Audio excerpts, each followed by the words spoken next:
October 17, 2023. Warren County, Ohio. The sound a gavel makes is not dramatic. Not really. In the hushed, wood-paneled tomb of Judge Harold Bennett's courtroom, it was a dry, administrative thwack. A period at the end of a sentence. But this sentence was different. Caleb Walsh, the judge said, his voice not booming, but weary, etched with 72 years of human failure. On the count of murder in the first degree and unlawful termination of a pregnancy, this court sentences you to life in the state penitentiary. You will not be eligible for parole. Life. The word hung in the air-conditioned silence, heavier than the oak benches, denser than the law books lining the walls. In the gallery, a collected breath released, a shuddering wave of anguish, of vindication, of profound, unspeakable loss. David Walsh, the father, crumpled forward, a low moan escaping his lips as if the word had been a physical blow.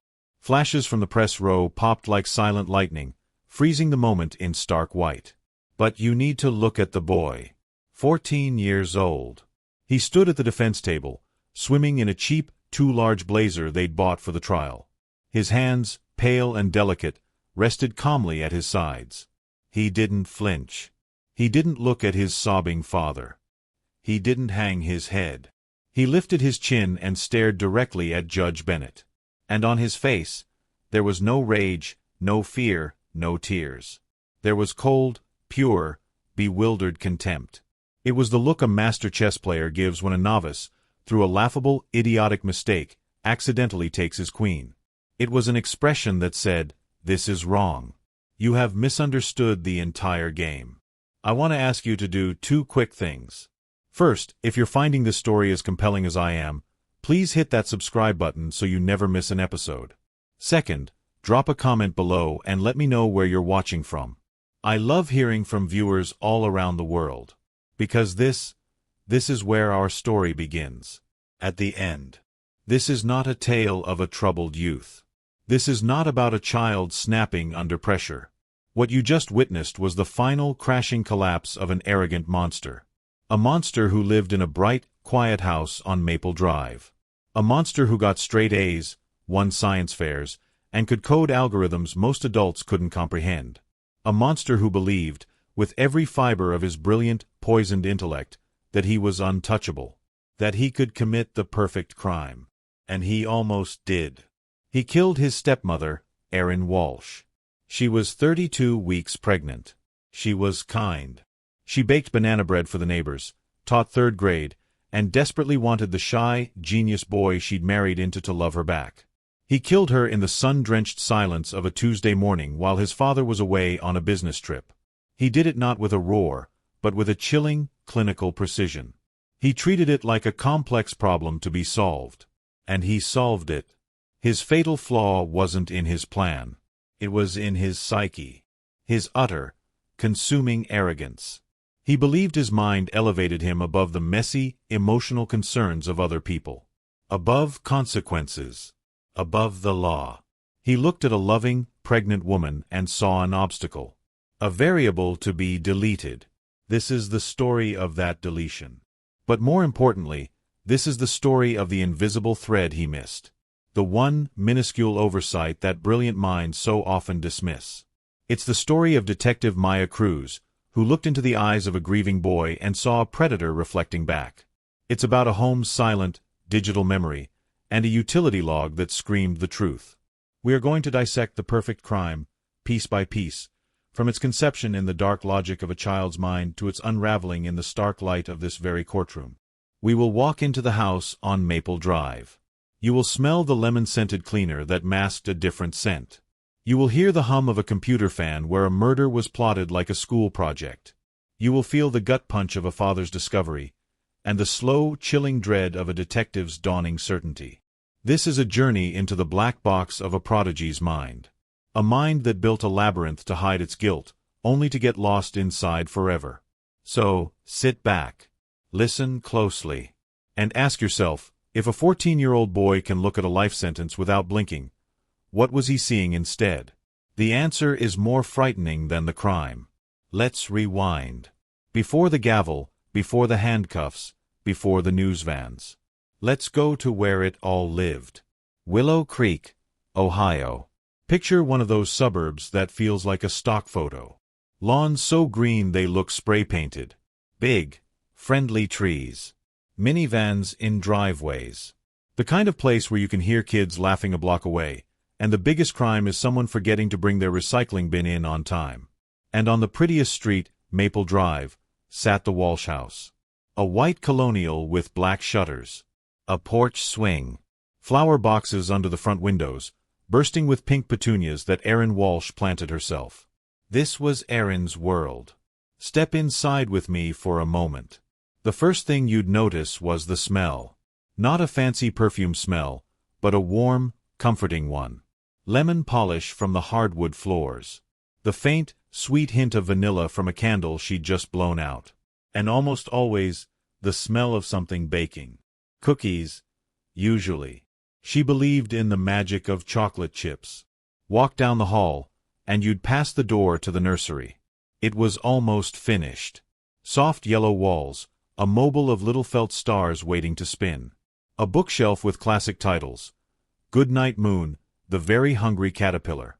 In the closet, tiny clothes were neatly hung, all pinks and whites. On a rocking chair sat a half-knitted blanket, the needles still stuck in the yarn, as if she'd just put it down to answer the door. This room was pure, tangible hope.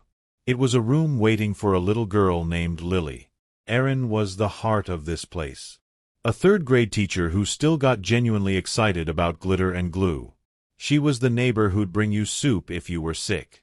The wife who left love notes in her husband David's lunchbox. And the stepmother who tried so very hard. She'd married David 5 years ago. Caleb was 9. She came into his life with open arms and a hopeful smile, ready to be a friend, a confidant, maybe even, one day, a mother. But Caleb was a locked door. And Erin spent years gently knocking, never hearing an answer. Now, let's walk to the other side of the house. Down to the basement door. Open it. The smell changes. Down here, it's cool. Dry. It smells like dust and ozone and the plastic of electronic equipment. This was Caleb's world. His room wasn't a teenager's mess of clothes and posters. It was a laboratory. A command center. The bed was made with military corners. Books on his shelf weren't novels or yearbooks. They were advanced texts on forensic chemistry, cryptography, and behavioral psychology. His computer wasn't a gaming rig. It was a workstation with 3 monitors, usually streaming with lines of complex code or layered security camera feeds he'd hacked into, just for practice. The walls were soundproofed. Foam panels he'd ordered online and installed himself. He liked the silence. He called it acoustic nullity. If Erin's domain was the heart of the home, Caleb's was the brain. A cold, brilliant, and utterly detached brain. Dinner in this house was a quiet theater. I want you to see it. Erin would make a roast chicken, mashed potatoes, comfort food. She'd smile, ask Caleb about his day at school. He'd answer in precise, polite monosyllables. It was adequate. The lecture was informative. David, caught in the middle, would try to build bridges. Caleb's chess team is undefeated, he'd say to Erin, pride in his voice. Caleb would just give a slight, acknowledging nod, as if his father had stated a boring but correct fact, like the sky is blue. You could see Erin's hope slowly drain, meal by meal, year by year. But she never stopped. The week before she died, she'd bought 2 tickets to a coding convention an hour away. She left them on his keyboard with a note, "Thought you might want to see this. No pressure. Erin." The tickets were never touched. The night we're focusing on, the night before it all happened, dinner was particularly quiet. David was leaving the next morning for a conference. There was a tension in the air, a static hum. As Erin cleared the plates, she paused by Caleb's chair. She put a hand on her rounded belly. "She's really active tonight," Erin said, a soft smile on her face. Would you like to feel her kick?" Caleb looked at her hand. He didn't look at her face. He calculated the request like a math problem. The variables: proximity, biological response, social expectation. "No, thank you," he said, his voice flat and clean as a glass slide. "I have studying to do." He stood, placed his napkin neatly beside his plate, and walked downstairs to his silent, sound-proofed room. He closed the door. He opened his laptop, and in a new, encrypted file, he typed a title, Project Clean Slate. In the warm, yellow nursery above him, the mobile of stars sat perfectly still. Not a breath of wind. So what is Project Clean Slate? It wasn't a rant. It wasn't a diary entry scrawled in anger. If you could have opened that encrypted file on Caleb's computer, you'd have thought you were looking at a graduate thesis or a complex engineering schematic. This was his masterpiece. And he approached it like one. Think of the coldest, most logical part of your brain. The part that balances your checkbook or figures out the quickest route to the grocery store. Now, imagine if that was your only brain. No conscience whispering in your ear. No heart thumping with fear or guilt. Just pure, clean, problem-solving circuitry. That was Caleb's starting point. Phase 1, as he labeled it, was research and parameters. He began with the objective, remove the primary stressor, Aaron, and the future resource drain, the child. See how he writes it? Not, kill my stepmother. Remove the stressor. He's not dealing with people. He's optimizing a flawed system, his home life. His research was terrifying in its breadth. We're talking search histories that would freeze your blood. He didn't search how to kill someone. That was for amateurs. He searched for pharmacological profiles of fast-acting sedatives. He compared the metabolic rates of pregnant versus non-pregnant women. He studied the symptoms of rare amniotic fluid embolisms and sudden cardiac arrhythmias, looking for a medical mask for his crime. He used his school's academic database to access forensic science journals, reading about trace evidence and the latest DNA amplification techniques. He was learning how to avoid leaving any. Phase 2. Logistics and timing. He mapped his father's conference schedule. He studied the mail carrier's routine, the neighbor's dog-walking schedule. He noted that the elderly couple next door were mostly deaf. He accessed traffic camera data through a backdoor he'd found in the city system, identifying the quietest times on their street. He also began a practical test. The Walsh family had a dog, an old, gentle golden retriever named Buddy. One afternoon, Caleb prepared a small amount of a mild sedative he'd ordered using a fake online ID and paid for with cryptocurrency. He dissolved it in a bit of hamburger meat. He fed it to Buddy. Then, he sat on the floor with a stopwatch app open on his phone. He didn't pet the dog. He didn't speak to him. He just watched. He noted the time it took for Buddy's eyes to grow heavy. 4 minutes, 22 seconds. He noted the duration of the deep sleep phase. 73 minutes. He noted the groggy, disoriented recovery period. He typed all of it into a subfolder labeled Biochemical Efficacy. Buddy was just a test subject. A living, breathing calibration tool. Phase 3. Narrative construction. This is where his arrogance truly began to shine. He wasn't just planning a murder. He was writing the story after the murder. He programmed a simple chatbot on his computer to simulate his stepmother's phone. At a preset time after the event, it would automatically send 2 texts to his father's phone. To David, from Aaron's phone, headache is back. Going to lie down on the couch. Don't wake me when you get in. XO. To David, 3 hours later, still sleeping. Love you.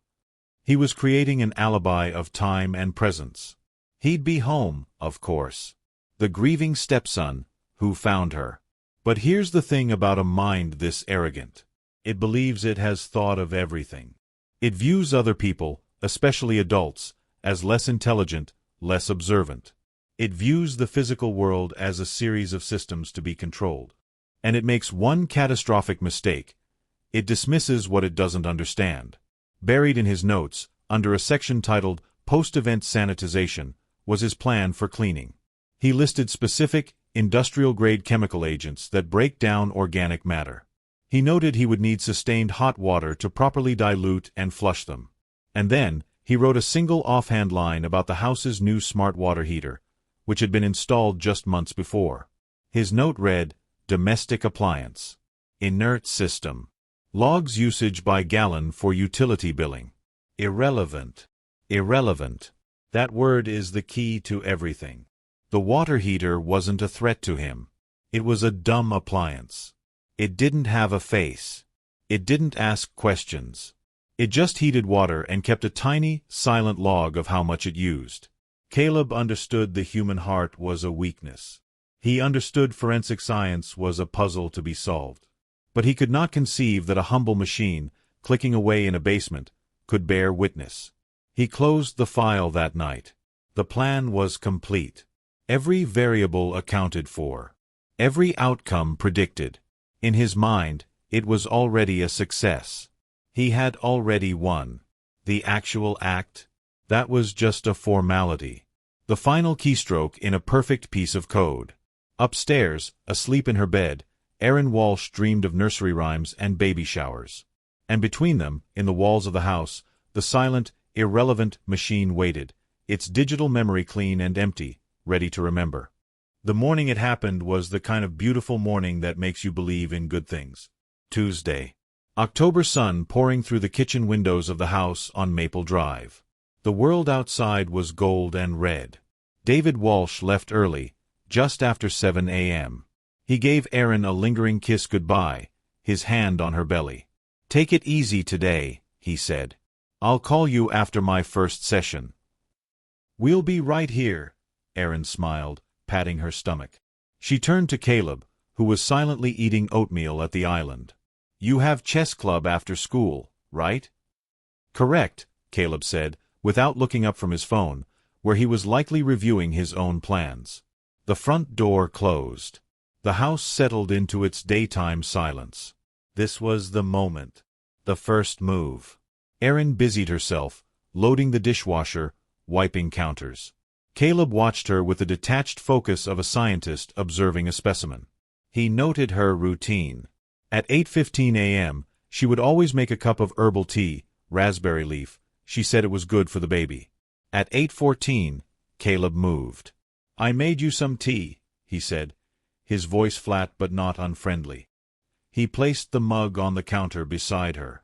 It was a small gesture, so wildly out of character that Erin paused, a flicker of surprised hope in her eyes. "Oh, Caleb, thank you, honey." That one word, honey, might have sealed it for him. The cloying, emotional familiarity he despised. He gave a tight nod. She took the mug, smiling, and drank. The sedative was already dissolved in it. A precise, calculated dose. The same one he'd tested on Buddy. He needed her compliant, not unconscious. Not yet. He went downstairs to his room. He opened his laptop. On one screen, a window showed a real-time feed from a tiny, high-resolution camera he'd hidden in a smoke detector in the living room. He watched. He saw Erin settle on the couch with a book. He saw her yawn once, twice. He saw her eyes grow heavy.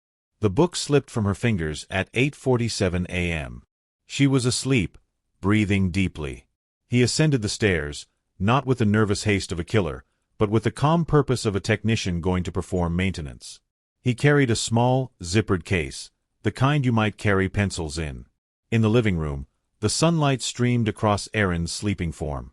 She looked peaceful. Caleb felt nothing.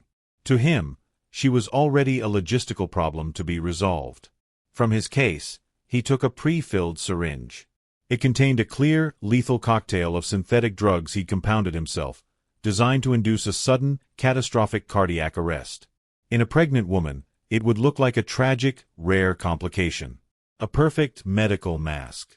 He administered it quickly, expertly, into the foreport of a saline lock he'd practiced placing on a medical mannequin.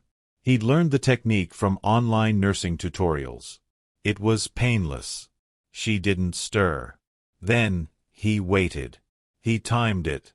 He observed the physiological changes on her face with clinical interest. When it was over, he checked her pulse at the carotid artery. Nothing. The next part was all about staging. This was where most people failed. They panicked. They rushed. Caleb did not rush. He carefully arranged the scene. He placed the empty tea mug on the side table. He opened Aaron's book and set it face down, spine splayed, on the floor next to the couch, as if it had fallen. He took a glass of water from the kitchen, poured a little onto the rug near the table, making it look accidentally spilled. He stood back and surveyed his work. It passed his inspection. A woman had felt ill, lay down, and suffered a sudden medical crisis. The narrative was visually clear. He put on nitrile gloves and a painter's suit from a rolled-up pack in his closet. He returned to the living room and meticulously collected the syringe, the vial, the packaging, every tool. He placed them in a sealed biohazard bag. Then, he went to work on the environment. Using the powerful chemical agents from his research, he wiped down every surface he might have touched: the kitchen counter, the faucet, the mug, the door of the cabinet where the tea was kept. He wasn't just wiping for fingerprints. He was using compounds designed to degrade any trace of his skin cells or the drugs at a molecular level. This created chemical residue. It had to be rinsed away. Thoroughly. He went to the basement bathroom, the one nearest his room. He turned the shower on to its hottest setting. Steam billowed. He methodically rinsed his tools, the gloves, the sink itself, flushing the contaminants down the drain with a blast of scalding water. He did this again. And again. For nearly 45 minutes, the shower ran, a torrent of near-boiling water. The smart water heater in the utility closet, the irrelevant machine, kicked on and stayed on, working overtime to meet the unbelievable demand. Its digital log ticked upward: 84 gallons. 127 gallons. 203 gallons. Caleb saw only cleanliness. He saw only the elimination of evidence. The hum of the heater and the rush of the water were just background noise to a job well done. Finally satisfied, he bagged his cleaning materials.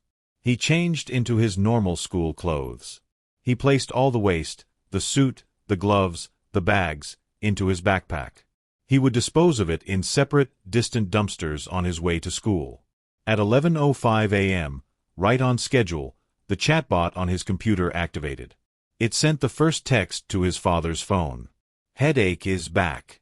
Going to lie down on the couch. Don't wake me when you get in. XO." Caleb walked back upstairs. He stood in the doorway of the living room. He looked at Aaron on the couch, in the peaceful patch of sun. He looked at his perfect, still scene. He felt a surge of pure, intellectual satisfaction. A complex problem, solved elegantly. The system had been corrected. He picked up his backpack, walked out the front door, and headed to school for chess club. The house was silent, except for the low, persistent hum from the basement. The hum of the witness he never thought to hear. David Walsh came home just after 6 p.m. The house was dark, which was his first clue. Aaron always left the porch light on for him. He called her name as he stepped inside. "Honey, I'm back." Silence. Not an empty silence. A thick, heavy silence. The kind that feels like a presence. He dropped his suitcase in the foyer and walked into the living room. And then, he saw her. Aaron was on the couch, exactly where Caleb's text had said she'd be. One arm was draped over the side, fingers brushing the floor. Her book lay splayed nearby. A glass of water was spilled on the rug. For a half-second, David's brain tried to make it normal. She's just in a deep sleep. Then his training as a paramedic, a job he'd had years ago, kicked in. He saw the pallor of her skin, the absolute, unnatural stillness, the slight bluish tint to her lips. He rushed to her. He felt for a pulse at her wrist, then her neck. Nothing. He put his ear to her chest. Silence. He saw the rounded curve of her belly, so still. A sound came out of him that wasn't a word. It was a raw, animal noise of total systemic shock. He fumbled for his phone, dialed 911, his hands shaking so violently he could barely hold it. He screamed the address into the phone. He started CPR, compressing her chest, begging her between sobs to come back, to wake up, please just wake up. He was still pumping her chest when the first sirens wailed into the quiet of Maple Drive. This is when Caleb returned home. He walked up the driveway, his backpack slung over one shoulder, his face a blank page.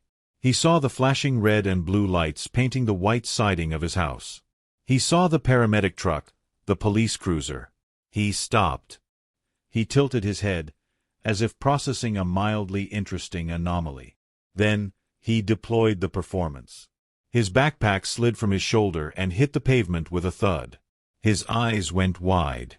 "Dad!" he called out, his voice cracking with a perfect adolescent tremor. He broke into a run. "Dad!"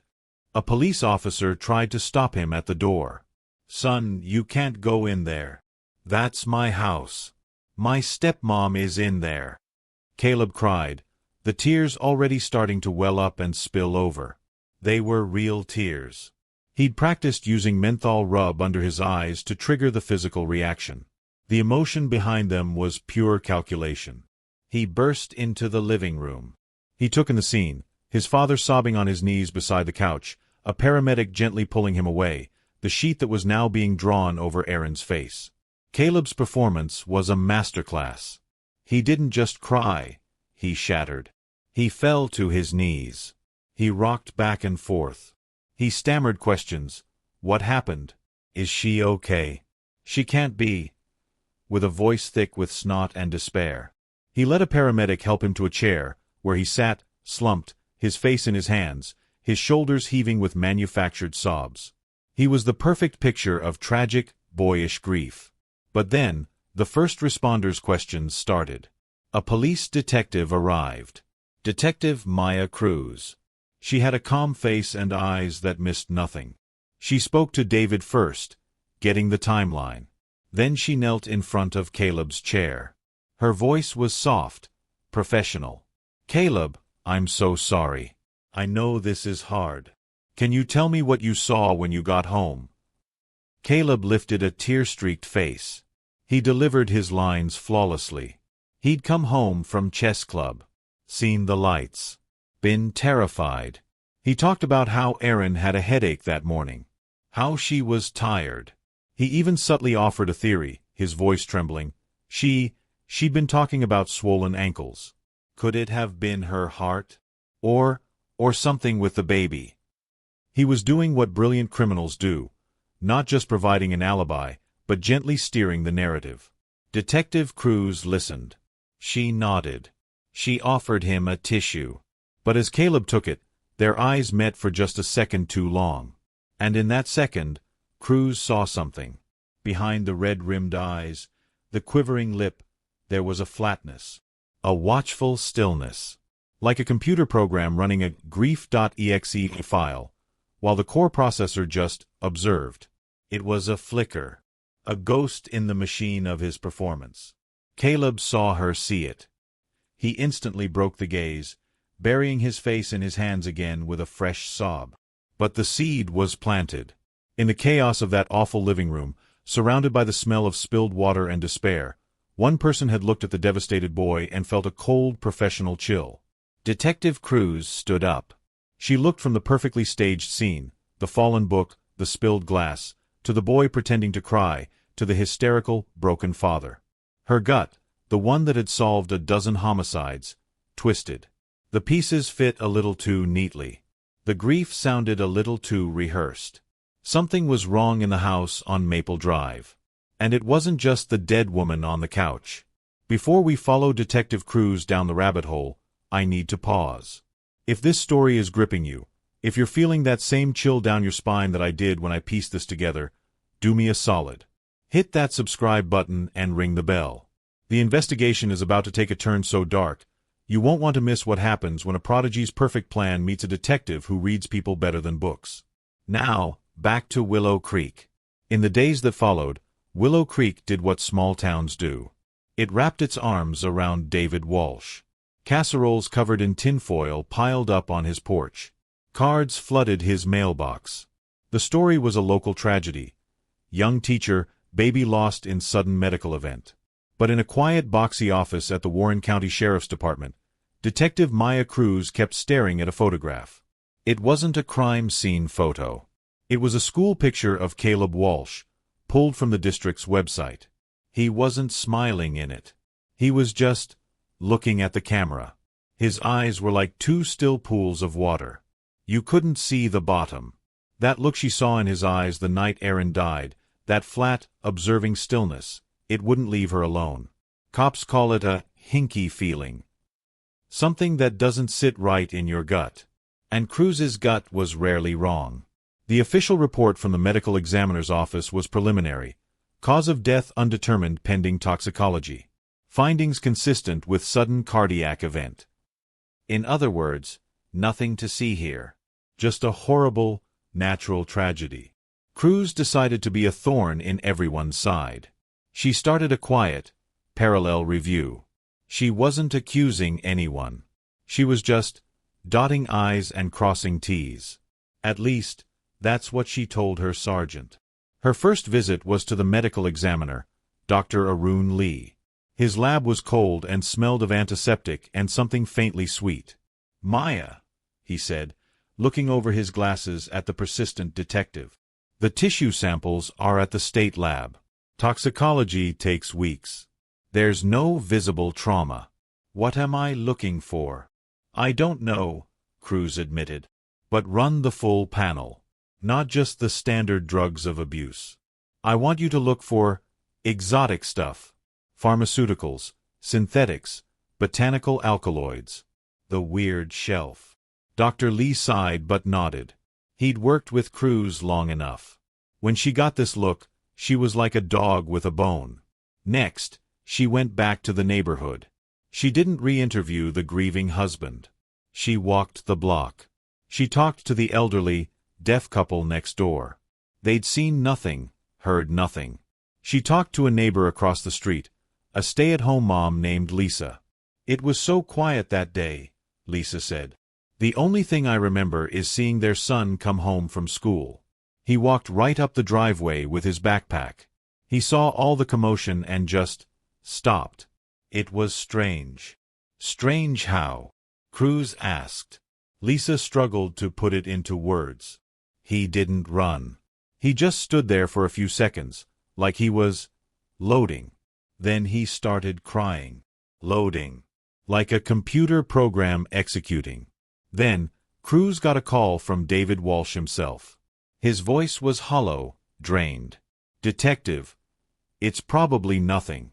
But our dog, Buddy. He's been really sick since that day. Lethargic. Won't eat. I took him to the vet, but they can't find anything." A cold wire tightened in Cruz's chest. She drove to the veterinary clinic. The vet was puzzled. Blood work shows signs of exposure to a central nervous system depressant. A sedative. But Mr. Walsh says the dog never got into any medication. Cruz asked for a copy of the blood work. She had Dr. Lee at the ME's office add a specific request to the toxicology panel. Screen for the metabolite matching the one in the dog system. Now, she turned to Caleb's world, the digital one. With a warrant signed by a judge who was humoring her, she took Caleb's school-issued laptop and his personal computer from the house. David, lost in his grief, just signed the forms. The cybercrimes unit went to work. The school laptop was clean. The personal computer was a different story. It was a fortress. Encrypted partitions, virtual machines, layers of security. It took them 2 days to crack into a hidden section of the hard drive. They didn't find a confession. They didn't find a file called "How I Killed My Stepmom." They found something, in its way, more chilling. They found records of deep dives into the dark web, accessed via encrypted browsers Caleb had coded himself. They found search histories for academic papers on untraceable poisons. They found his practice code for a texting bot program. They found forum posts under aliases where he debated the flaws in famous unsolved murders, criticizing the perpetrators for their sentimental mistakes. It was the digital footprint of a mind fascinated by the mechanics of murder, not the morality. It was a mind preparing, studying, and, most importantly, believing it was smarter than every killer who had come before. Cruz sat in her office late that night, the glow of the computer screen the only light. She looked at the report from the cyber team. She looked at the vet's blood work. She looked at the school photo of Caleb. The pieces were all disconnected. A sick dog. A brilliant, morbid kid. A grieving husband. A death that looked natural. But then her phone buzzed. It was a text from Dr. Lee at the ME office. The state lab had called him with an early partial finding. The text read, "Tox screen positive for midazolam metabolite. Rare surgical sedative. Not prescribed to victim. Not in home. Running full quant now. This changes things, Maya." Cruz put her phone down slowly. Midazolam. The same class of drug found in Buddy the dog system. The hinky feeling in her gut wasn't just a feeling anymore. It was a fact. Erin Walsh had a powerful, unprescribed sedative in her body when she died. The tragedy on Maple Drive had just officially become a homicide. And as Cruz looked at the calm, unsmiling face of Caleb Walsh on her screen, she knew her investigation had only one possible path. Straight through the brilliant, cold, and unconvincing tears of a 14-year-old boy. The toxicology report was the key that turned the lock. Erin Walsh had a surgical-grade sedative in her system. That fact transformed the quiet house on Maple Drive from a tragic scene into a crime scene. Detective Cruz moved fast. With the new evidence, she got a full warrant, not just for Caleb's electronics, but for the entire house. A forensic team descended on Maple Drive for a second time, this time looking not for signs of a medical event, but for signs of a preparation. And Cruz herself went to bring Caleb and his father in for an interview.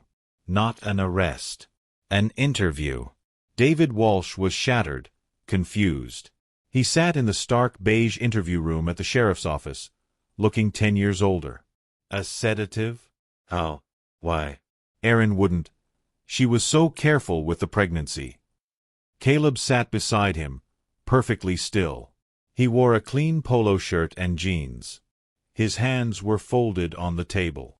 He looked like a kid who'd been pulled out of study hall. "We're just trying to understand, David," Cruz said, her voice calm. She turned her gaze to Caleb. "Caleb, we took another look at your computers. The personal one. You've got some pretty advanced security on there." Caleb met her eyes. "I value my privacy. Internet security is important." "It is," Cruz agreed. "You also have an interest in forensic science. Toxicology. Even the dark web." David blinked, looking at his son. "What?" "It's academic, Dad," Caleb said, his voice flat. "It's a logic puzzle. Understanding how systems fail." "One of the systems you looked into," Cruz continued, pulling a sheet from a folder, "was a peer-reviewed paper on the detection of synthetic benzodiazepines in post-mortem tissue. That's the family of drugs we found in Erin." The room got very quiet. The hum of the fluorescent lights sounded suddenly loud. "I read a lot of things," Caleb said. A tiny, almost imperceptible shrug. "It doesn't mean anything." "Maybe not," Cruz said. She leaned forward slightly. "But then we found the project file." This was the gamble. The cyber unit had finally broken into the deepest encrypted partition. They found Project Clean Slate. But it was a draft. A theoretical framework. It discussed stressors and resource drains and medical masking. It was a blueprint, but it didn't have the final instructions filled in. It didn't say, "Kill Erin on Tuesday." Cruz slid a printed copy of the file's title page across the table. Caleb's eyes flicked down to it. For the first time, Cruz saw a crack, not in his story, but in his calm. A faint tightening at the corner of his jaw. A micro-expression of pure, searing irritation. They got in. "What is this, Caleb?" David whispered, staring at the ominous title. Caleb took a breath. And then, he performed his greatest trick yet. He told the truth. Just not all of it. "It's a thought experiment," he said, his voice gaining a shaky, emotional quality. He looked not at Cruz, but at his father, playing directly to his sympathy. "After you and Erin got married, and especially when she got pregnant, I felt replaced, unwanted. I had dark thoughts. I wrote them down. My therapist said it could be a way to process them, to get them out of my head and onto the page where I could see how ugly they were. He sold it perfectly. The ashamed teen. The kid struggling with irrational feelings. He was weaponizing therapy language. He was framing his meticulous murder plan as a form of cathartic journaling. David's face crumpled with pity. "Oh, Caleb, why didn't you talk to me?" "I was embarrassed," Caleb murmured, looking down at his hands. Cruz watched this exchange like a tennis match. She saw David buying it completely, his fatherly instinct to protect overriding all logic. She saw Caleb, the master manipulator, giving the performance of his life. "A thought experiment," Cruz repeated slowly, "that discusses specific drug metabolites and mimicking rare pregnancy complications." "I have an obsessive mind, Detective," Caleb said, looking back at her now, his eyes glistening with manufactured tears. "When I get interested in something, I research it deeply. It doesn't mean I did anything. I loved Aaron." The last sentence was delivered with a heartbreaking, fragile sincerity that felt absolutely hollow to Cruz. She had him. And she didn't have him at all. The digital ghost was there, the proof of his intellect, his obsession, his capacity. But it wasn't proof of action. It was a shadow. A brilliant, evil shadow, but a shadow nonetheless. He had an answer for everything. He'd anticipated being caught at the thinking stage, and he'd built his defense right into it. "I'm just a troubled, smart kid who thought bad thoughts." After an hour, she had to let them go. She couldn't hold a minor on the basis of a disturbing essay and a broad toxicology screen. They needed a link. They needed the how. David put a protective arm around his son as they walked out of the station. Caleb didn't look back. Cruz stood at the window of her office, watching them drive away. The frustration was a hot coal in her chest. He was right there. She could see the monster plain as day, but it was hiding behind a pane of glass called reasonable doubt and juvenile trauma. She looked down at the case file, at the photo of Aaron Walsh's peaceful, staged death scene. The spilled water. The fallen book. The perfectly still couch. He thought of everything. Every digital trace. Every chemical trace. He was a ghost in the machine of his own home, leaving no fingerprints on his own crime. But ghosts, she thought, turning away from the window, sometimes forget about the real world. The physical world. The world of pipes and wires and water heaters that just quietly do their job. She needed to stop looking for the ghost in the computer. She needed to find what the ghost had touched in the real, dumb, physical world. The world he thought was beneath him. She grabbed her car keys. She was going back to the house. Not to look for evidence. This time, she was going to listen to it.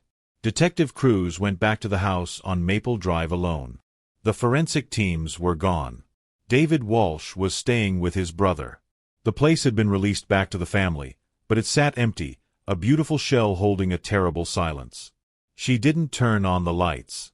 The late afternoon sun slanted through the blinds, cutting the living room into bars of light and shadow. She could still see the faint outline on the rug where the spilled water had been. The couch looked innocent now. Just a piece of furniture. Cruz walked through each room slowly, not as a cop with a checklist, but as a person trying to feel a story. She'd done this before on tough cases. You stop looking for things and start listening for the echo of what happened. She stood in the kitchen. He made her tea here. She looked at the sink, the faucet. He would have cleaned. Meticulously. She walked downstairs to his bedroom, his lab. It was eerily neat, stripped of its computers by her own warrant. This was where he'd planned it. Where he'd felt safe. She came back upstairs, frustrated. The echo was too faint. The house, cleaned by both Caleb and her own forensics team, was just clean. She was about to leave when she walked past the thermostat on the wall. It was one of those modern, digital ones. A little screen glowed blue in the dim hallway. Smart home. The thought landed softly. David Walsh was a tech enthusiast. He'd mentioned it in his first interview, proud of his efficient, connected house. Even the water heater's smart, can control it from my phone. Cruz's pulse, which had been a slow, plodding beat, gave a single hard thump. She found the utility closet in the basement. There it was. A tall, unassuming gray tank with a digital control panel on the front. A Wi-Fi logo glowed on it. A witness he'd never considered. She called David. Her voice was careful, neutral. David, it's Detective Cruz. I'm at the house doing a final walkthrough. The smart water heater. Which company manages the app? I need to check something about possible leak detection. It was a weak lie, but he was too grief-stricken to question it. He gave her the name of the service. She called them next, from her car in the driveway, using her badge number and case number to cut through privacy protocols. She needed the usage data for October 17th, the day Erin died. What kind of resolution do you have? She asked the technician on the phone. Hourly, generally. But for specific high-demand events, the log can track by the minute. It measures flow and temperature. I need the log for that day. From 6 a.m. to 6 p.m. Now, please. She waited, the phone pressed to her ear, staring at the quiet house. She could hear the technician's keyboard clacking. Okay. I've got it pulled up. Sending you a PDF now. But, Detective, that's a weird one.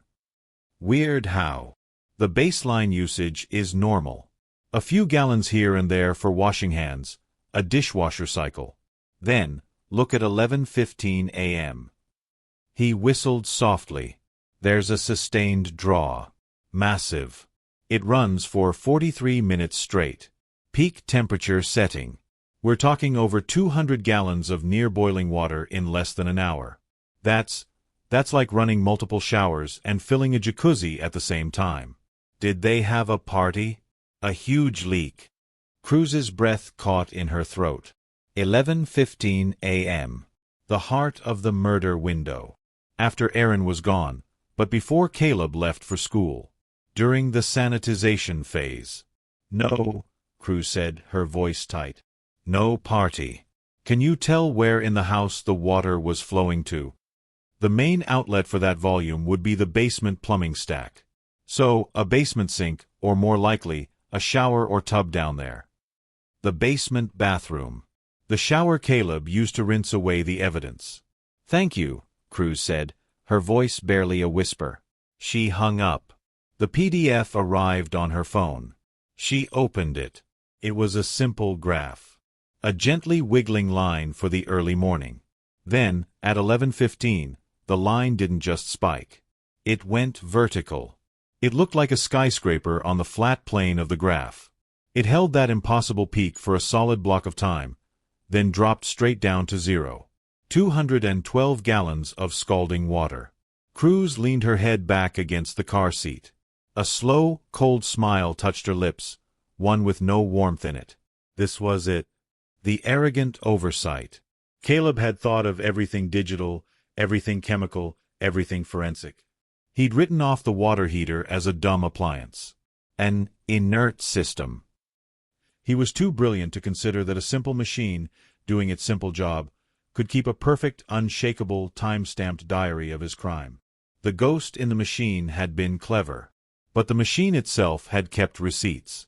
He hadn't just cleaned the scene that morning. He'd written his confession in water and heat, and the humble gray box in the closet had silently recorded every word. Cruz started her car. The graph on her phone wasn't just data. It was a narrative. It was the story of 43 minutes of frantic, boiling hot cleaning. It was the panic he never showed, translated into gallons per minute. She had him. Not by his clever mind, but by his arrogant dismissal of the ordinary world. The concrete, plumbed, mechanical world that doesn't think, doesn't feel, but always, always remembers. Detective Cruz didn't bring them back to the stark interview room. This time, she used a softer space, a small, quiet conference room with a round table. Less confrontational. She wanted to talk, not interrogate. She had David and Caleb Walsh brought in the next morning. David looked exhausted, hollowed out. Caleb looked the same as always. Calm, clean, wearing a neutral expression. He'd likely run 1,000 simulations of this conversation in his head. He was prepared for her to bring up the project file again, to question his thought experiment. Cruz started gently. She had a folder in front of her, but she didn't open it. David, Caleb, thank you for coming. I know this is painful. We've gotten some new information, and I just want to talk it through with you, see if we can make sense of it. David nodded wearily. Caleb just watched her, his eyes unblinking. The toxicology is definitive, Cruz said, turning to David. Erin was given a powerful sedative she didn't have access to. That means someone entered your home and administered it to her. This is a homicide investigation now. David put his head in his hands. Oh, why? That's what we're figuring out, Cruz said softly. Then she turned her gaze to Caleb. Caleb, in your project file, you wrote about sanitization. About cleaning a scene so no biological or chemical evidence remains. That's pretty advanced thinking. It's a theoretical discussion of forensic countermeasures, Caleb replied, his voice even. A textbook answer. It is, Cruz agreed. She leaned forward slightly. In that theoretical discussion, what would you use to clean something so thoroughly? Caleb hesitated for a fraction of a second. This was a test. It would depend on the contaminant. But generally, a high-temperature rinse with a strong solvent or oxidizer. Heat denatures proteins, breaks down complex molecules. Makes sense, Cruz nodded, as if they were two scientists chatting. You'd need a lot of hot water, wouldn't you? For a thorough job. A faint, almost invisible line appeared between Caleb's eyebrows. The question had deviated from his script. A significant volume, yes. Cruz finally opened the folder. She didn't pull out a dramatic photo. She slid a single sheet of paper across the table, the graph from the water heater company. The line with the monstrous, skyscraper spike. This is the water usage log from your smart heater, she said, her voice still conversational. For October 17th, the day Erin died. David looked at it, confused. What am I looking at? See this. Cruz pointed to the vertical line. From 11:15 a.m. to just before noon. 212 gallons of water, heated to its maximum temperature. All of it flowing to the basement plumbing. She looked directly at Caleb. That's not a shower, Caleb. That's an industrial-grade decontamination cycle. Caleb's face went very still. His eyes were locked on the graph. She could see the calculations flying behind them. The inert system. The irrelevant machine. He had missed it. A flaw in his code. I don't know what that is, he said, but his voice had lost its smooth, practiced quality. It was tighter. It happened while you were home, Cruz pressed gently. Between the time Erin was last seen alive and when you left for school. Can you explain it? A malfunction, Caleb said quickly, latching onto the idea. The unit must have had a glitch. A software error that triggered a continuous flush cycle. He was adapting, trying to patch the bug in real time. Cruz almost admired it. But she had him in check. Maybe, she said. But here's the thing. We pulled the maintenance records. The heater was serviced 6 weeks ago. Perfect operation. And a glitch like this would have triggered an error code on the app. It didn't.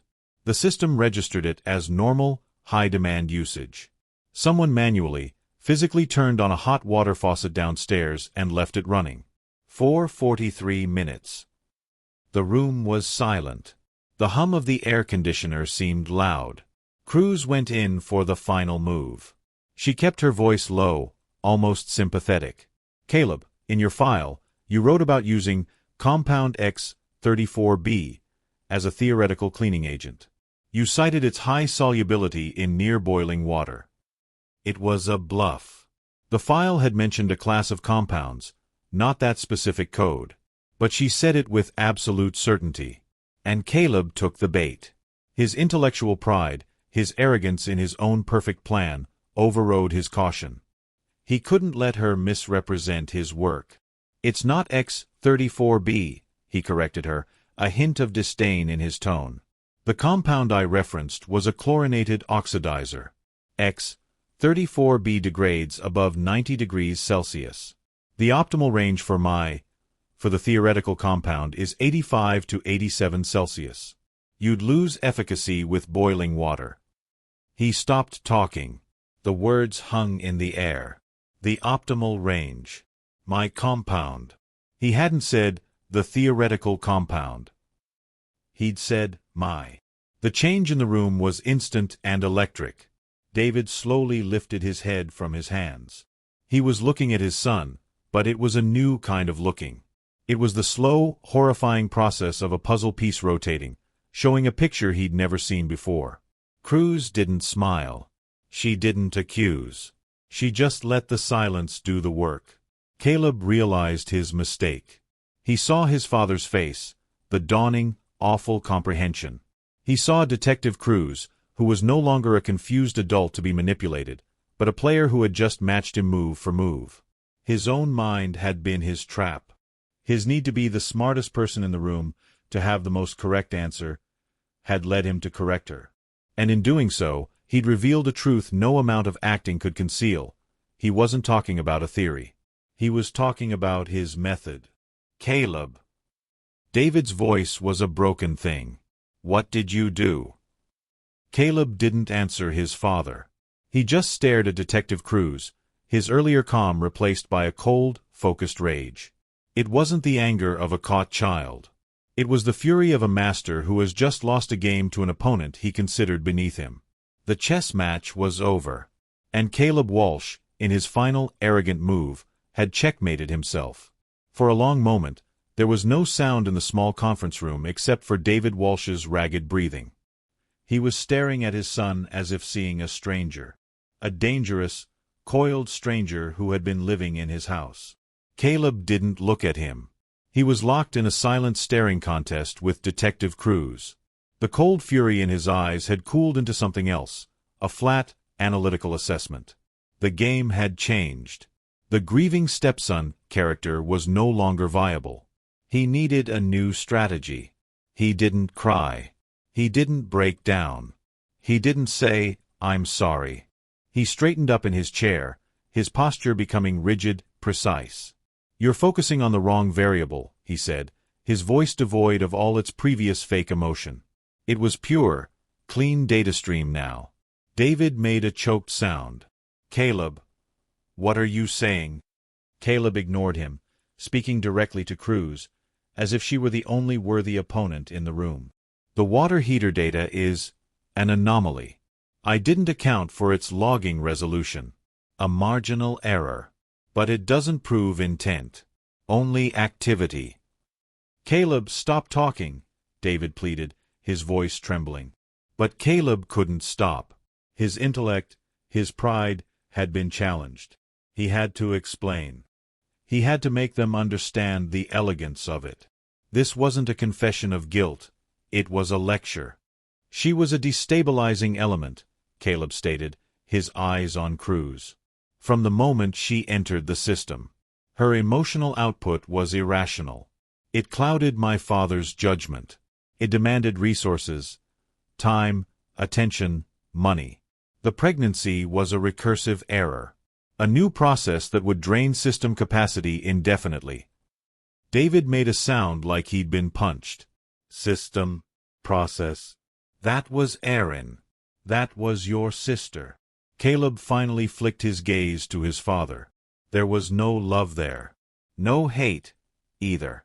Just cool disappointment. Sentiment is a vulnerability, Dad. It makes you predictable. Weak. Detective Cruz didn't move. She let him talk. This was better than any confession she could have dragged out of him. The plan was optimal, Caleb continued, a hint of pride seeping into his tone. He was showcasing his work. The sedative was untraceable in standard panels. I modified its structure slightly. The cardiac arrest profile matched 3 different rare pregnancy complications. The staging was statistically likely to bypass homicide protocols. He shook his head, a scientist critiquing a lesser colleague's work. The water usage was overkill. I see that now. A simpler rinse would have sufficed. I was thorough. You killed her, David whispered, the words barely audible. "You killed Aaron. You killed Lily." Caleb sighed, a faint, impatient exhale.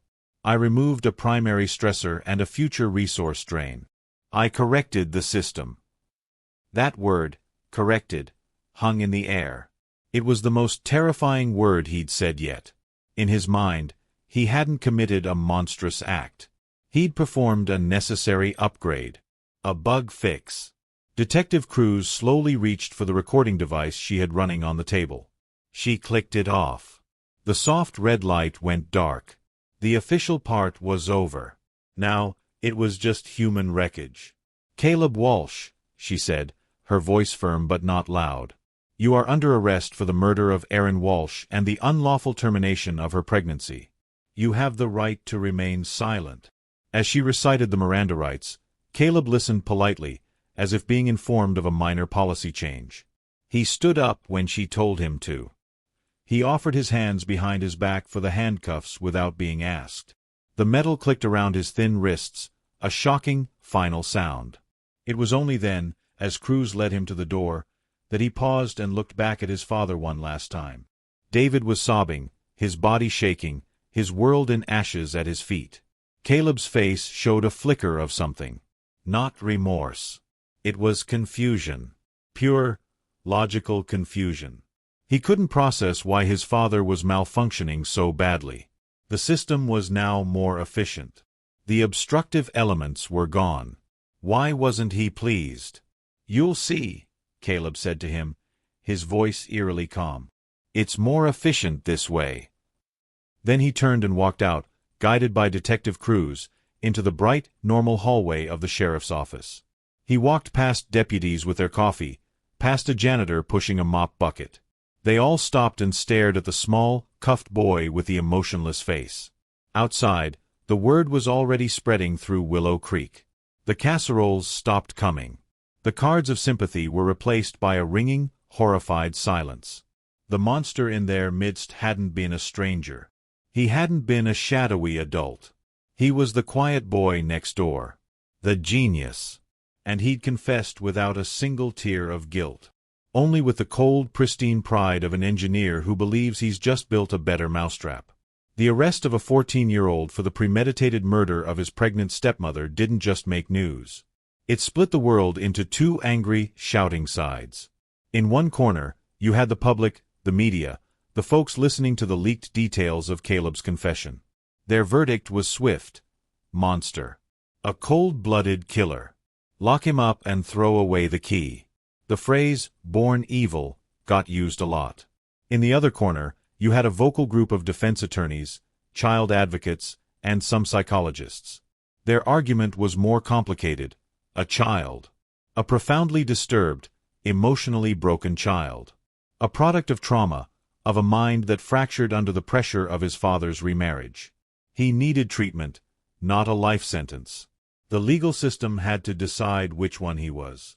And it all came down to a single grim hearing, the motion to try Caleb Walsh as an adult. This wasn't a trial yet. This was a battle of experts, a fight over the very nature of the boy sitting at the defense table, now in a suit that fit him no better than the last one. The prosecution went first. They called forensic psychiatrist Dr. Liana Gray. She was sharp, composed, and her testimony was like ice water. "Caleb Walsh does not suffer from a psychosis," she stated plainly. "He is not delusional. He is not out of touch with reality. He is, in fact, hyper-aware of it. His condition is best described as a severe conduct disorder with callous unemotional traits, developing into what we would diagnose in an adult as antisocial personality disorder. There is an almost total absence of empathy, a profound and pathological sense of superiority. He understands the difference between right and wrong intellectually. He just believes the rules don't apply to him." She called it an arrogance of the soul. She pointed to Project Clean Slate, not as the ravings of a troubled mind, but as a blueprint of a brilliant, amoral one. This is not the product of a break with reality. It is a cold merger with it, for a malicious purpose. Then, the defense brought in their own heavyweight, Dr. Philip Abrams, a specialist in adolescent trauma. His tone was softer, paternal. What we are seeing is the catastrophic failure of a child's psyche to cope with profound emotional injury, he argued. The arrival of a stepmother, the impending arrival of a sibling, these were existential threats to a vulnerable boy. His mind constructed a grandiose, violent fantasy as a fortress. He didn't kill a person. In his shattered state, he destroyed a symbol of his own pain. He painted Caleb as a victim.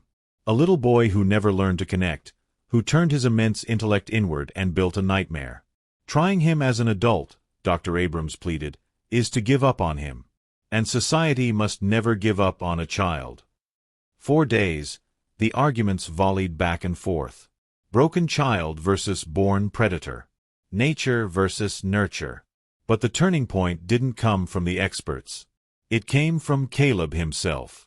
The prosecution played the recording from the conference room. Not the whole thing. Just a single, devastating clip. Caleb's voice, clean and emotionless, filled the courtroom. She was a destabilizing element. Her emotional output was irrational. The pregnancy was a recursive error. I corrected the system. They played it twice. The defense objected, calling it inflammatory. But the damage was done. You could see the judge, the stoic Harold Bennett, listening. His eyes weren't on the arguing doctors. They were on Caleb, who was listening to his own voice with a detached, analytical expression, as if reviewing a mildly interesting recording. In that moment, the legal abstraction ended. This wasn't about disorders or trauma spectra. It was about the chilling, calculated words of a boy who saw a loving woman and an unborn child as faulty code to be deleted. The judge called for a recess. 2 days later, he issued his ruling. His statement was brief. He acknowledged the tragedy, the complexity. But he focused on the act itself. The planning was adult.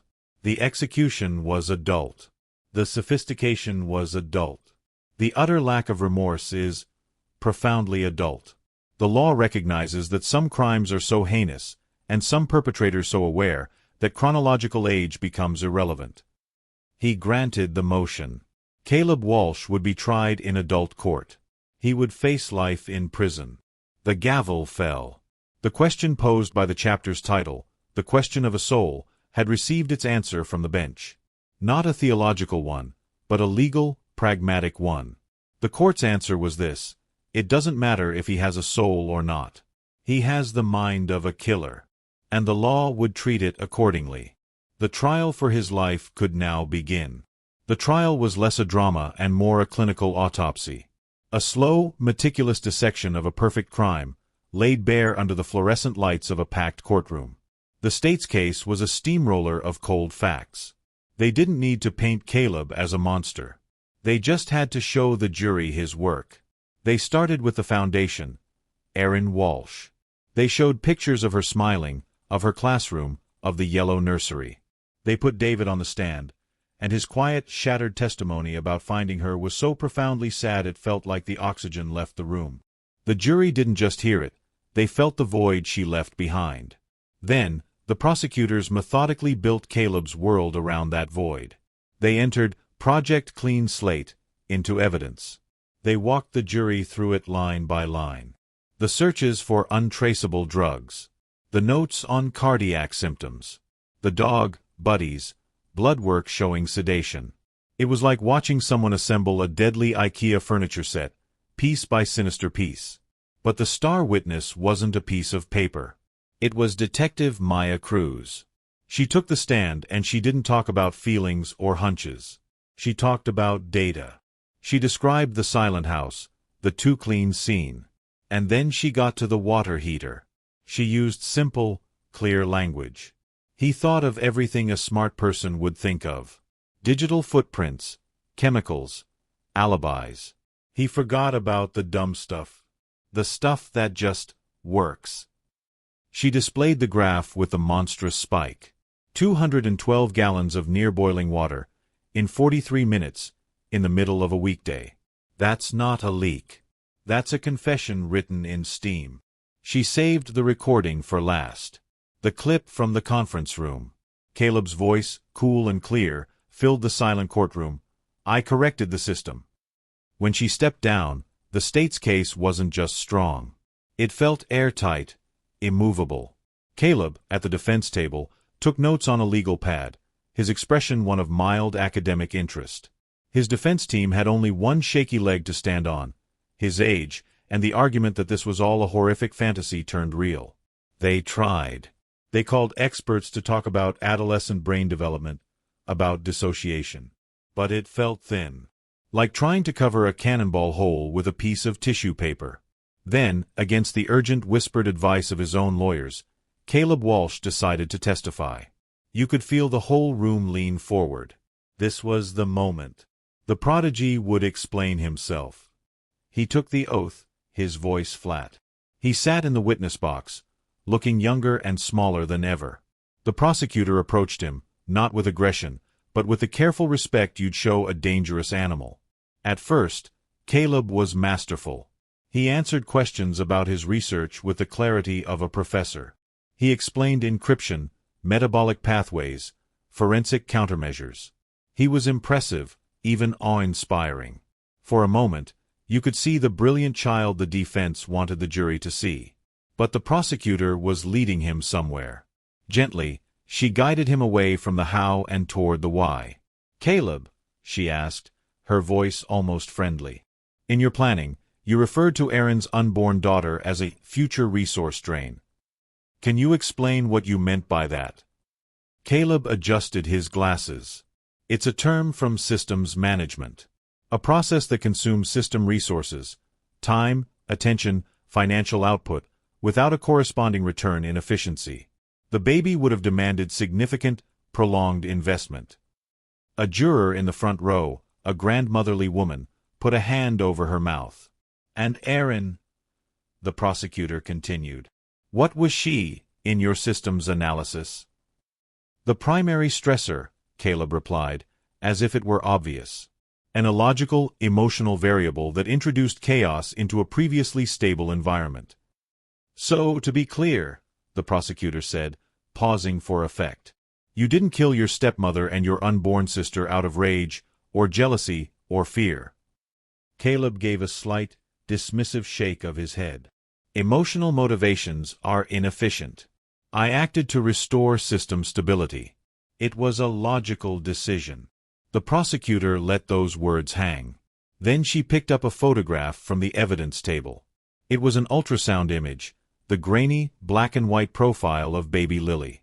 "Caleb," she said softly, holding the photo up so he and the jury could see it. "This future resource drain. Did she have a name?" Caleb looked at the blurry image. His face showed no recognition, no connection. Just analysis. "My father and Aaron intended to call her Lily," he stated. "And when you administered the lethal drugs to Aaron," the prosecutor pressed, her voice now a razor wrapped in silk, "were you thinking about Lily?" Caleb sighed, a faint sound of impatience. The fetal variable was dependent on the primary stressor. Removing one necessitated the removal of the other. It was a cascading termination. Fetal variable. The two words dropped into the jury box like stones. You could see the impact. The grandmotherly juror's eyes filled with tears of pure horror. A man in the back row, a stoic factory worker, clenched his jaw, his face hardening into a mask of disgust. In that moment, any last shred of sympathy, any abstract idea of Caleb as a troubled child, evaporated. He had just looked at an ultrasound photo and seen a mathematical equation. A problem to be solved. His brilliance hadn't saved him. It had condemned him. He had explained his crime with such perfect, chilling logic that he left the jury with only one possible conclusion. A mind that could think those thoughts, and call a baby a fetal variable, was a mind that belonged in a cage forever. The trial wasn't over, but the verdict was already written on the faces of the 12 people who mattered most. The jury was out for less than 4 hours. In a trial this complex, that wasn't deliberation. It was a formality. A consensus reached before they even left the box. The courtroom was packed, airless. David Walsh sat in the front row, supported by his brother, his face the color of ash. Caleb sat at the defense table, posture perfect. He looked like he was waiting for a bus schedule, not a verdict that would dictate the rest of his life. The bailiff spoke the words. All rise for the jury. 12 men and women filed in. None of them looked at Caleb. That's the first sign. When jurors can't meet the defendant's eyes, the news is not good. The judge asked the foreperson, a middle-aged man with tired eyes, if they had reached a verdict. We have, Your Honor. A piece of paper was passed. The judge read it, his face revealing nothing. He passed it back. Will the defendant please rise? Caleb stood, his lawyer beside him, a hand on his elbow. The foreperson cleared his throat. The room was so silent you could hear the hum of the lights. On the count of murder in the first degree in the death of Aaron Walsh, we find the defendant, Caleb Walsh, guilty. A single, collective exhale from the gallery. A muffled sob. On the count of unlawful termination of a pregnancy, we find the defendant, Caleb Walsh, guilty. David Walsh folded forward, his body racked with silent tears. Justice had arrived, and it felt exactly like more grief. Caleb did not react. He blinked once. Slowly. He processed the data. Input, guilty verdict. Output, systemic failure of the legal algorithm. He gave a small, almost imperceptible nod. An acknowledgement of an outcome, not a moral reckoning. But the day wasn't over. In a case like this, the sentencing follows immediately. There are no more delays. Judge Harold Bennett invited the victim impact statement. David Walsh somehow found the strength to stand. He didn't look at Caleb.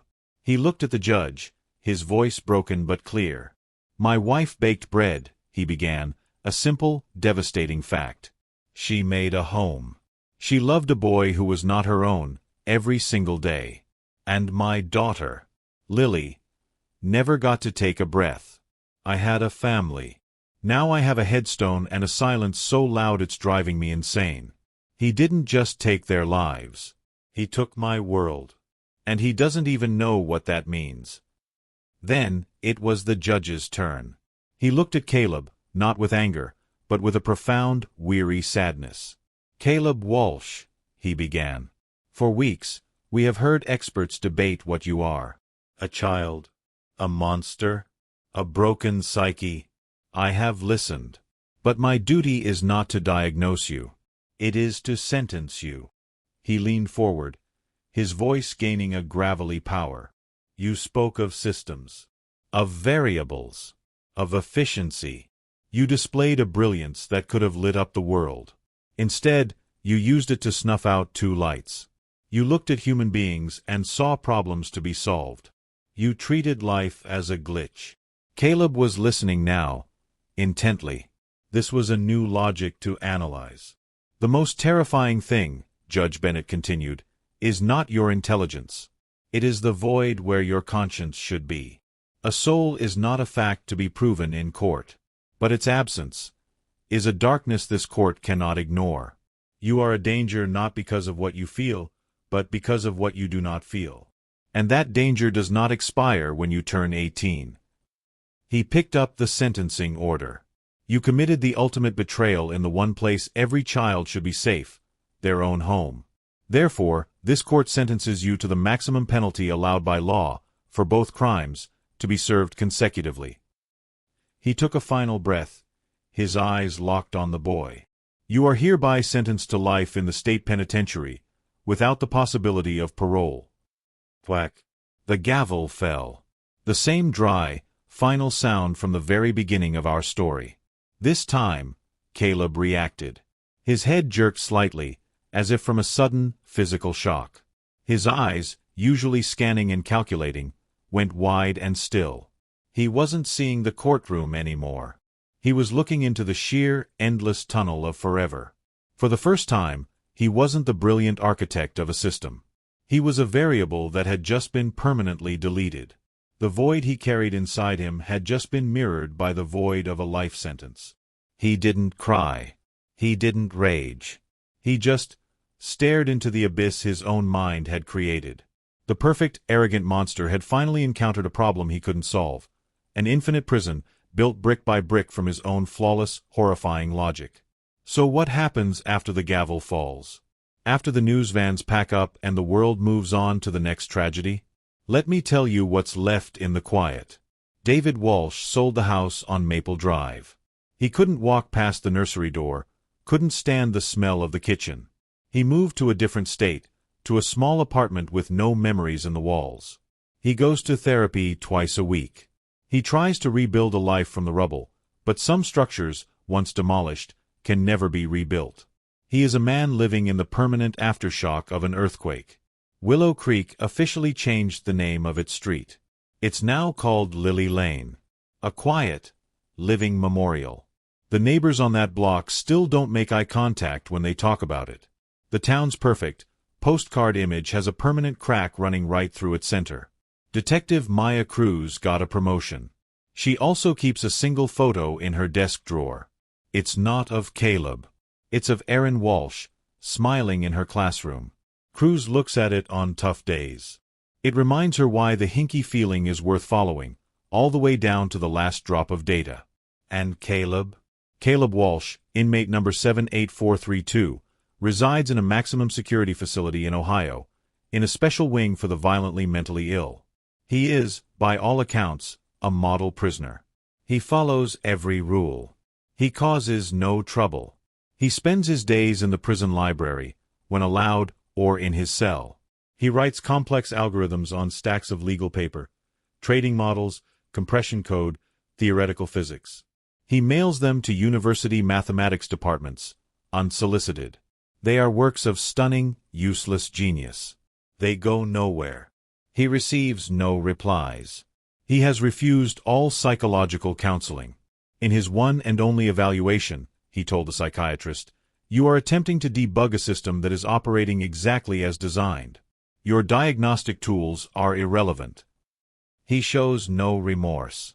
He expresses no curiosity about his father.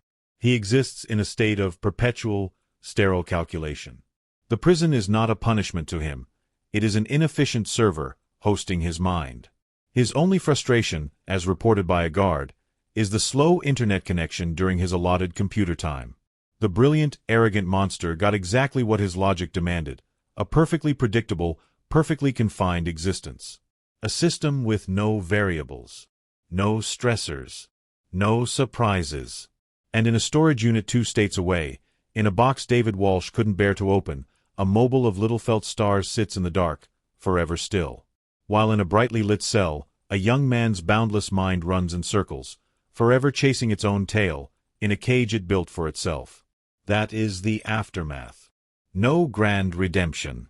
No tearful realization. Just the endless, quiet hum of consequences. So here we are. At the end of the story of the house on Maple Drive.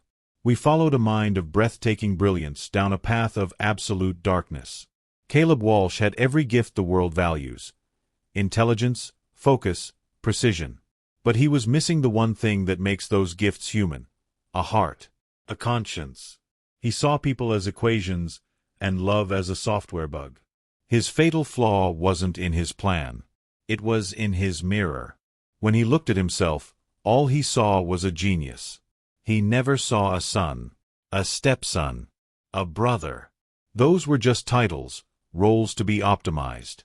His arrogance was a wall so high, it blocked out his own humanity. And that arrogance made him blind. He planned for the sophisticated traps, the digital forensics, the toxicology reports. He never saw the humble, ticking witness in his basement. The water heater reminds us that the world is still a physical place. That truth leaves a trace, even if it's just in the steam. Justice was served, with the cold, hard ring of a life sentence. But let's be clear, there are no winners here. David Walsh lost everything. A town lost its innocence. And a boy with a mind that could have changed the world traded it all for the sterile quiet of a prison cell. This story isn't really about a murder. It's a warning. A warning about what happens when we worship intellect without wisdom, when we value logic above connection. Caleb Walsh is the extreme end of a spectrum we all live on. The part of us that wants to be right, to be smart, to be in control. The part we have to temper with humility and with grace. The question at the heart of this case wasn't, who did it? We knew that. The question was, what is he? Was he a broken child or a born monster? The evidence, his own words, his chilling clarity, they point to the latter. And that is the most frightening conclusion of all. That evil isn't always a roar. Sometimes it's the silent, confident click of a mind solving a problem and deciding that people are the things that need to be solved. This was the Willow Creek Prodigy. A case that forever changed a town, a father, and the definition of evil for everyone who worked on it. If this story stayed with you, if it made you think or look at the world a little differently, let me know in the comments. What was the most chilling moment for you? And if you haven't already, subscribing is the best way to ensure you're here for the next deep dive into the darkest corners of the human psyche. Until next time, stay curious, but be careful what you look for.